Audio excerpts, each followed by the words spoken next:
Assalamualaikum warahmatullahi wabarakatuh. Saya Aninda Azhara Adia Mecha dari MI Iskandar Sulaiman akan membacakan surat dari Kartini yang berjudul Hampir Dapat Lulus Juga. Hampir dapat lulus juga. Agustus 1900 kepada Nyonya Ovingsur. Di manakah tinggalnya rasa gembira kami yang mengayun-ayunkan kami itu?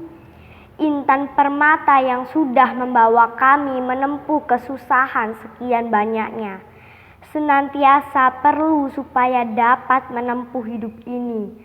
Hidup yang pasti akan berat bagi kami. Mana rajin kami itu?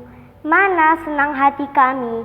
Keasikan bekerja yang telah sekian banyak mendorong kami membuat jelita-jelita. Mana senang hati kepada barang apa saja, sehingga membuat kami lupa ada kata jemu dan bosan.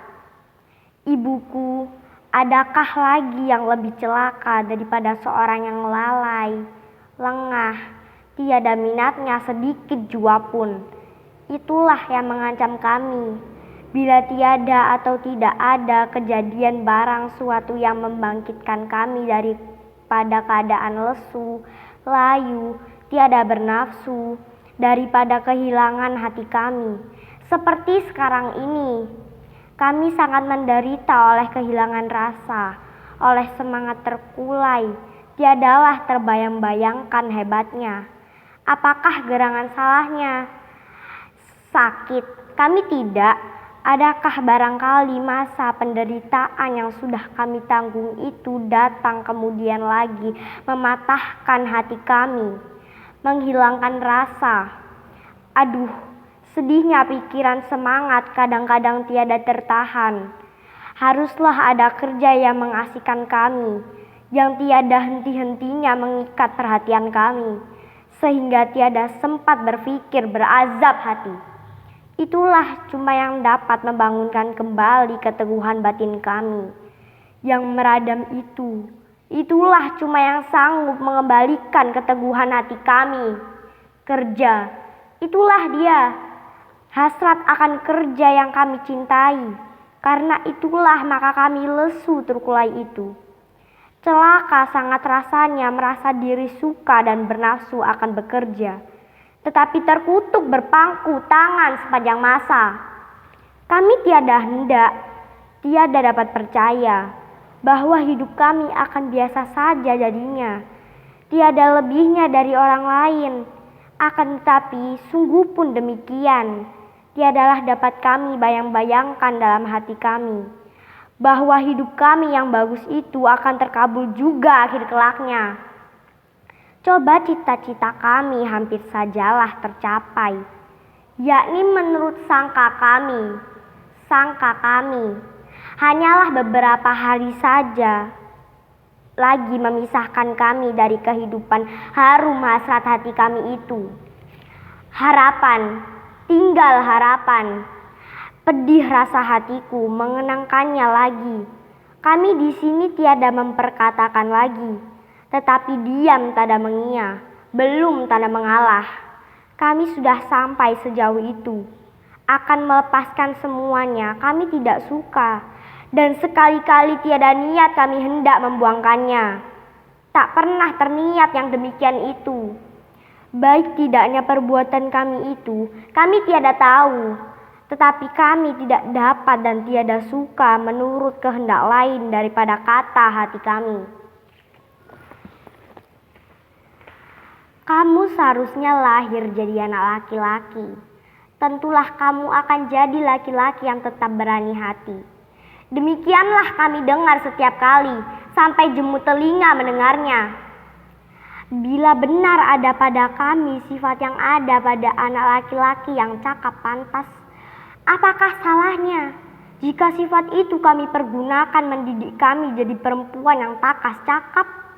Ataukah perlu lagi ramuan lain daripada ramuan untuk jadi laki-laki cakap pantas? Dan perempuan yang tangkas cakap tidaklah ia berguna bagi pergaulan hidup. Tetapi, lupa saya.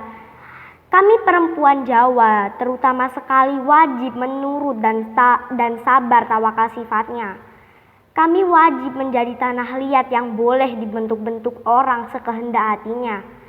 Apakah gunanya mempercakapkan ini? Seolah-olah meratap di atas kapal yang sedang tenggelam.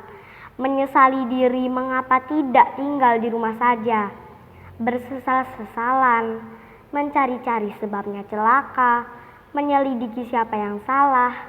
Sekaliannya itu tiadalah akan dapat menahan kapal tenggelam. Hanyalah dapat membanting tulang, memompa air di tempat yang bocor. Celaka boleh tertolak, bila tidak demikian akan tenggelamlah kita. Dalam setahun yang baru lalu ini, rasa lebih panjang hidup kami daripada tahun yang sudah-sudah.